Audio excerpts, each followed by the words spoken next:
Habari ndugu mfuatiliaji wa chaneli ya kupendwa kabisa ya Gasto Online TV.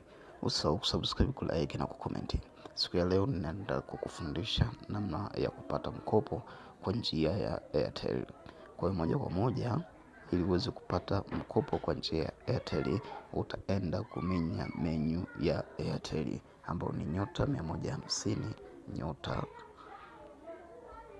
*60 alama ya reli.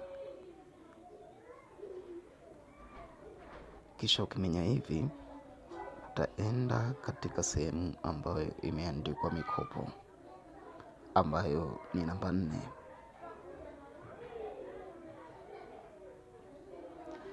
Ikitoka hapo, hapa kuna aina za mikopo kama 4.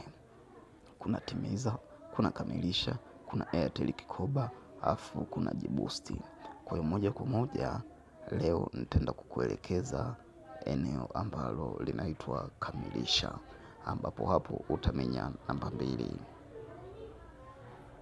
Ukisha minya namba 2, inasema mikopo ya kamilisha. Utajisajili.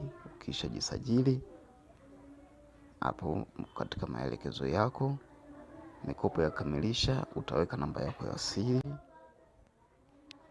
kama jinsi unavyoona, alafu utasubiri ombi lako. Imesema karibu, jumla ya pesa inayodaiwa ni shilingi 2396.0. Ukiminya namba 1 inakwambia rejesha kiasi chote. Ukiminya namba 2 inasema weka kiasi unachotaka. Ukiminya namba 3 inasema lipia mkopo. Ukiminya namba 4 inakwambia taarifa fupi, afu rudi kwenye menu kuu. Kwa kama unataka kulipia hapa, utaenda namba 1.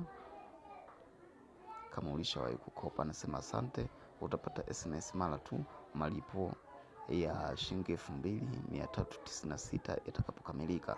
Lakini wewe kama ni bado kabisa, kwa utajisajili hapo. Ukijisajili utaenda kuminya kiwango chako cha mkopo. Umeona, ukiminya kiwango chako cha mkopo, yenyewe ndio itakuletea namna kwamba unaweza ukakopa